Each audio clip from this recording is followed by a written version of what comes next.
తెలంగాణలో కాంగ్రెస్ పార్టీ ప్రభుత్వం గత 20 నెలలుగా పరిపాలన చేయడం చేతగాక ప్రజలకు ఇచ్చిన హామీల్ని మర్పించడం కొరకు రకరకాల కమిషన్లు కేసుల పేరు మీద కాలం గడుపుతూ వచ్చింది. ముఖ్యమంత్రి రేవంత్ రెడ్డికి బూతు తప్ప ఇంకొక భాష మాట్లాడే అవకాశమే వస్తలేదు. అవసరం ఆయనకి ఆ అలవాటు కూడా లేదనేది కూడా ఒకసారి నిరూపించుకున్నాడు. ఆయన ఇంకా ప్రతిపక్షంలోనే ఉన్నట్టుగా ప్రవర్తిస్తున్నాడు అనేది ప్రజలందరిలో కూడా ఉన్న భావన. అన్ని రంగాలలో విఫలమైంది ఈ ప్రభుత్వం. దేనికి ఒక ప్రణాళిక లేదు. ఏ ఒక్కదానికి కూడా ఏ ఒక్క రంగంలో కూడా ఒక అడుగు ముందుకేసింది లేదు. ఇంకా చాలా రంగాల్లో గత ప్రభుత్వం చేసిన అభివృద్ధిని కుంటుపరుస్తున్నారు, వెనక్కి పడేస్తున్నారు. ఇల్లు కట్టిస్తామని చెప్పి ఇల్లు కూడా కొట్టే కార్యక్రమం మొదలుపెట్టిండ్రు. కొత్త ప్రాజెక్టులు లేకపోగా ఉన్న ప్రాజెక్టులను బంద్ పెట్టి పొలాలను ఎండబెడుతున్నారు. ఈ ప్రభుత్వంలో ఏ ఒక్కటి చక్కగా లేదనేది చాలా స్పష్టంగా తేలిపోయింది 20 నెలల పాలనలో. కాంగ్రెసు బీజేపీ సహకారంతో ఎట్టి పరిస్థితులలో కేసీఆర్ గారిని బీఆర్ఎస్ పార్టీని మళ్ళీ లేవనియొద్దు తెలంగాణ అన్న కుట్రకు తెరదీసిండ్రు. ఈ మధ్యకాలంలో బండి సంజయ్ అని ఆయనకు కొత్త పల్లె అందుకున్నాడు. రేవంత్ రెడ్డి సరిగా చేయలేకపోతున్నాడు, కేసీఆర్ను అరెస్ట్ చేయలేకపోతున్నాడు, బీఆర్ఎస్ నాయకులను జైల్లో పెట్టలేకపోతున్నారు. మా ఢిల్లీకి అప్పచెప్పుని మేము చేస్తాము అని చెప్పేసి మాట్లాడుతున్నాడు. అంటే ఇవాళ జాతీయ ప్రభుత్వాన్ని ఏలుతున్న పార్టీ, రాష్ట్ర ప్రభుత్వాన్ని ఏలుతున్న జాతీయ పార్టీ, ఈ రెండు పార్టీలకు కూడా శత్రువు కేసీఆరే అనేది చాలా స్పష్టంగా అర్థమవుతుంది తెలంగాణ ప్రజలకి.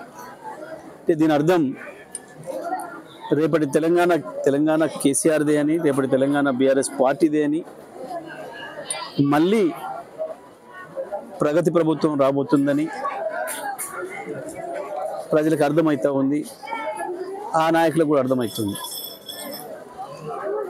ఇక రేవంత్ రెడ్డి భాష గురించి, బండి సంజయ్ భాష గురించి చెప్పాలంటే, స్ట్రీట్ ఫెలోస్ ఏమో స్టేట్ లీడర్లు అయ్యారు. దురదృష్టవశాత్తు గల్లీ నాయకులకు ఏకగ్రీవంగా ఏకాఏకిన ఢిల్లీ ప్రమోషన్ వచ్చింది. గల్లీ నాయకుల ఢిల్లీ ప్రమోషన్లు, స్ట్రీట్ ఫెలోస్ స్టేట్ నాయకత్వాలు తీసుకోవడం వల్ల తెలంగాణ ప్రజలకి బాధలు, ప్రజలకి కష్టాలు వచ్చినాయి. కనీసం ట్రాఫిక్ నిర్వహణ చేసే పరిస్థితుల్లో లేరు. ఒక ఆయన ఏమో నీళ్ళలో వాటర్ కలిసింది కాబట్టి శ్రీశైలం కూలింది అంటాడు. ఇంకొక ఆయనేమో డ్రైన్ వాటర్లో రెయిన్ వాటర్ కలిసింది కాబట్టి వరదలు వచ్చినాయి అంటాడు. పాపం కొత్త తరం పిల్లలు ఇవి అర్థం కాక చాలా ఇబ్బందులు పడుతున్నారు. కాస్త చదువుకున్న పిల్లలు, తెలంగాణలో కేసీఆర్ గారు పెట్టిన గురుకులాల వల్ల పిల్లలు లక్షలాది మంది చదువుకున్న పిల్లలు బాగా తయారై ఉన్నారు. కానీ వాళ్ళందరూ ఇబ్బంది పడుతున్నారు. ఈ వాటర్లో నీళ్ళు కలవడం ఏంది, దాంతో శ్రీశైలం కూలిపోవడం ఏంది, ఈ డ్రైన్ వాటర్లో రెయిన్ వాటర్ కలుసుడు ఏంది, అది నన్ను చాలామంది పిల్లలు కూడా అడుగుతున్నారు, ఏంటి అంకుల్ ఇది అని. నాకు కూడా కొంచెం అర్థం చేసుకోవడం కష్టం అవుతుంది. వీళ్ళ భాష ఎందుకు వస్తుంది వీళ్ళకి ఇది అని అంటే, సమస్య పైన అవగాహన లేక, పరిపాలన చేయడం రాక ఇవన్నీ వస్తున్నాయి. సరే, నిన్న కొంతమంది మిత్రులు బాధపడుతున్నారు, ఏంది అసలు ఈ బండి సంజయ్ భాష ఏంది, ఈ రేవంత్ రెడ్డి భాష అంటే ఇది అలవాటు అయిపోయింది, ఎట్లా అర్థం చేసుకోవాలి వీళ్ళిద్దరిని అని. వాస్తవానికి జాతీయ పార్టీలుగా రెండు ఒకటికొకటి వాళ్ళు పోటీ పడాలి. ఏదైనా ఆరోపణలు ఉంటే ఒకటి మీద ఒకటి వాళ్ళు చేసుకోవాలి. ఢిల్లీ ప్రభుత్వం పైన కాంగ్రెస్ చేయాలి, ఇక్కడున్న కాంగ్రెస్ రాష్ట్ర ప్రభుత్వం పైన బీజేపీ నాయకులు చేయాలి. కానీ ఇద్దరు కలిసి కేసీఆర్ మీదనే చేస్తున్నారు ఇప్పటికి కూడా. ఇది ఇవాళ తెలంగాణ ప్రజలు కావచ్చు, బీఆర్ఎస్ పార్టీ నాయకులు, కార్యకర్తలు కావచ్చు అర్థం చేసుకోవాల్సిన విషయం. ఇక వాళ్ళ పని అయిపోయింది, వాళ్ళ పని తేలిపోయింది. కేసీఆర్ చేతిలోకి వస్తుంది రాష్ట్రం.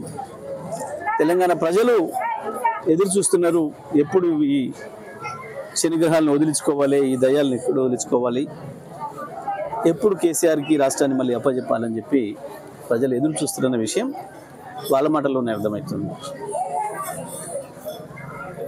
సరే, వాళ్ళ భాషకు సంబంధించి అయితే ఇక అంతకంటే నేను చెప్పలేనిది ఏం లేదు. స్ట్రీట్ ఫెలోస్ స్టేట్ లీడర్లు లేనరు, గల్లీ నాయకులు ఢిల్లీకి పోయినరు ఎక్కన. ఒక క్రమ పద్ధతిలో ప్రమోషన్స్ వస్తేనేమో బాధ్యతలు తెలిసేది, బాధ్యతాయుతంగా మాట్లాడడం తెలిసేది, ఏ భాష మాట్లాడడం తెలిసేది. కానీ ఒకేసారి అనుకోకుండా వచ్చిన ప్రమోషన్ల వల్ల ఈ సమస్య వచ్చింది. తప్పదు, తెలంగాణ ప్రజలు పాపం ఓటేసి గెలిపించినందుకు భరించాల్సిన పరిస్థితిలో ఉన్నారు. వాళ్ళు ఏ స్థాయికి దిగజారి మాట్లాడినా, వాళ్ళ భాష ఏదున్నా, మేము మాత్రం మా పద్ధతి మార్చుకోం, మా భాష మార్చుకోం. వాళ్ళు ఏ భాష ప్రజలకు అర్థం కాని భాష మాట్లాడినా మేము మాత్రం ప్రజలకు అర్థమయ్యేటట్టే చెప్తాం, ప్రజలకు అర్థమయ్యే భాషలోనే మాట్లాడతాం. నాయకులుగా మా బాధ్యత కేసీఆర్ చెప్పిన ఆ పద్ధతిలో నేను మాట్లాడతాను. సరే, ఈ చేరికలు గిరికలు ఇవన్నీ కూడా పాపం అంటే బీజేపీ స్థాయిని తెలియజేస్తున్నాయి. ఎవరో ఒకరిని మాజీ ఎమ్మెల్యేని పట్టుకొని ఇంకోరిని పట్టుకొని జాయిన్ చేసుకోవడం వల్ల ఏదో పార్టీ పెరుగుతుంది, ఓట్లు వస్తాయి అనుకుంటే మీ భ్రమ. అయిపోయింది, మోడీ పని కూడా ఒడిచిపోయింది. వాస్తవానికి మోడీ మొన్ననే ఓడిపోయిండు, 2024 పార్లమెంట్ ఎన్నికల్లోనే ఓడిపోయిండు. ఇవాళ ఆక్సిజన్ నడుపుతున్నది, ఇతరులు ఆక్సిజన్ ఇస్తే నడుపుతున్నాడు. మళ్ళీ ఎలక్షన్ల వరకు, ఎందుకంటే ఈ దేశానికి ఒక పైసా పనిచేసింది లేదు కాబట్టి ప్రజలు అర్థం చేసుకున్నారు. ఎంతసేపు దేవుళ్ళ పేర్లు దయాల పేర్లు చెప్పి నడిపిస్తాం, భయపెట్టిస్తాం ప్రజల్ని అని అనుకుంటే ఇక సాధ్యం కాదు. ప్రజల ఆకలి ముందు, ప్రజలకు ఇచ్చిన హామీల ముందు మీ మోసం మాటలు ఏం నిలబడవు. రాజకీయాలలో సమాధానం లేని వాళ్ళు, తప్పించుకోవాలనుకున్న వాళ్ళు మాత్రమే ఈ గుళ్ళు వీళ్ళు ప్రమాణాలు మాట్లాడతారు. ఈ రేవంత్ రెడ్డి, బండి సంజయ్ల గుళ్ళ ప్రమాణాలు మనం చాలా చూసినాం. డేట్లు తారీఖులు పెట్టిండు, అన్ని పెట్టిండు, దస్తావేజులు ఇచ్చిండ్రు, అన్ని చేసిండ్రు, దేవుళ్ళ మీద ప్రమాణాలు చేసి చివరికి ఏం చేశారో మనకు తెలుసు. అస్సలు దేవుళ్ళ మీద విశ్వాసం లేని వాళ్ళు ఎవరు ఉన్నారంటే వాళ్ళే.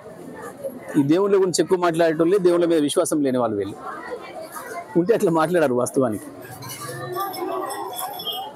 వస్తాడా బండి సంజయ్, పొమ్మని ఏ గుడికి పోయి పిల్లలు తీసుకొని పోయి, ఆయనకు మా పిల్లలు ఎంతమంది ఉన్నారో వాళ్ళు మనవరాలు ఉన్నారో తీసుకొని పోయి ప్రమాణం చేయమని కేటీఆర్ చేయించిండు అని చెప్పి, కేటీఆర్ఏ ఈ ట్యాపింగ్ చేయించిన ప్రమాణం చేయమంటే బండి సంజయ్ చూద్దాం. ఎందుకు చెత్త మాటలు, చెత్త ముచ్చట్లు? ఏదైనా ఉంటే బాధ్యత అయితే ఉండాలి, బాధ్యత మాటలు ఉండాలి తప్ప ఈ చిల్లర మాటలు, బూతు మాటలతోని ప్రజల కడుపులు నిండవు. ఇది రాజకీయాల్లో పనికొచ్చే కాదు.